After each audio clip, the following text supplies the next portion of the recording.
کہ حضرت عیسیٰ علیہ السلام جو خدا کے نبی ہیں اپنے حواریوں کے ساتھ ایک جگہ گئے، ایک جگہ دیوار تھی، زمین تھی، ہٹایا تو دیکھا ہیرے جواہرات پڑے ہیں، تو حواری جو ہے وہ ان قیمتی پتھروں کو جمع کرنے لگے۔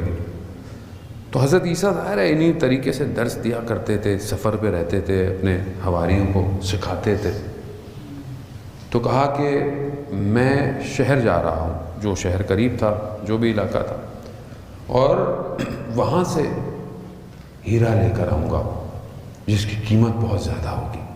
تم جن ہیروں کو دیکھ رہے ہو میں ایک ہیرا لے کر آتا ہوں۔ چلے گئے شہر، جائے غریب سے علاقے میں ایک گھر میں گئے تو کہا کہ میں مسافر ہوں۔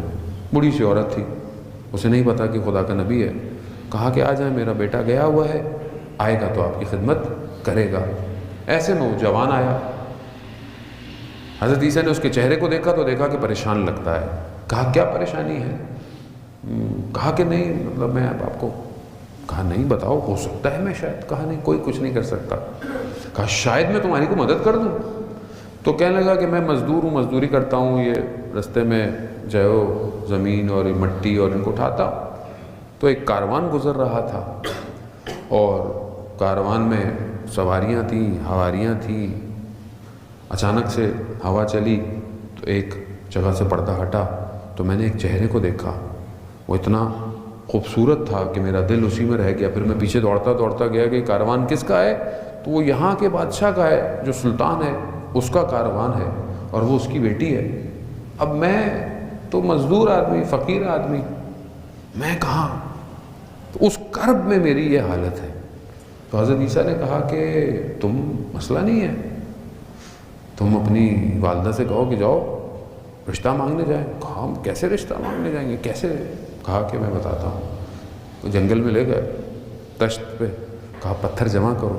پتھر جمع کیے، معجزے اذن الہی سے پتھروں کو قیمتی ہیرے جواہرات میں بدل دیا۔ کہا یہ لے کے جاؤ، بادشاہ کو تحفہ دو، پھر اپنی بات کرنا۔ جب وہ لے کے گئے، بادشاہ نے جب اتنے قیمتی ہیرے دیکھے تو کہا کہ کیوں آئے ہیں؟ کہا یہ ہے۔ کہا میں ایک شرط پہ قبول کروں گا، اس جیسے اور لے کر آؤ۔ تو وہ لے کے گئے، انہوں نے کہا بھائی وہ تو اور مانگ رہے ہیں۔ کہا مسئلہ ہی نہیں ہے، انبیاء کے لیے کیا مسئلے تھے۔ ہاں پھر دے دیے، ہیرے بنا کے دے دیے تو انہوں نے مان لیا، شادی ہو گئی۔ جیسی ہوئی تو بادشاہ نے دیکھا کہ لڑکا اچھا ہے تو اپنا تخت و تاج اس کو دے دیا کہ اب تم چلاؤ۔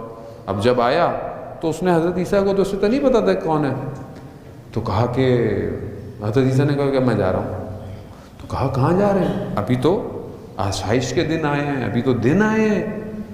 کہا کہ نہیں، یہ جسے تم کامیابی سمجھتے ہو یہ کامیابی نہیں ہے، اصل کامیابی کسی اور چیز میں ہے۔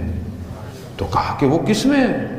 کہا وہ خدا کے راستے میں ہے، خدا کے قرب میں ہے۔ تو کہا کہ اگر وہ کامیابی ہے تو اب دیکھتے ہیں کہ ایک خود شخص جب اتنا کچھ کر سکتا ہے اور چھوڑ کے کسی اور کے پیچھے جا رہا ہے تو وہ بھی بامعرفت تھا، اس نے بھی تخت و تاج چھوڑا۔ کہا کہ پھر مجھے بھی اسی کامیابی میں لے کے چلے۔ اب جب اپنے حواریوں کے پاس پہنچے تو حواری کہنے لگے کہ حضرت عیسیٰ کہ آپ کون سا ہیرا لے کر آئے ہیں، کہاں ہیں؟ کہا یہ جوان لے کر آیا ہوں، اس کے قلب میں خدا بستا ہے۔ اسی لیے حدیث قدسی بھی ہے نا، پروردگار کہتا ہے کہ نہ میں آسمانوں میں نہ میں زمینوں کی وسعت میں سما سکتا ہوں، میں مومن کے قلب میں سما سکتا ہوں۔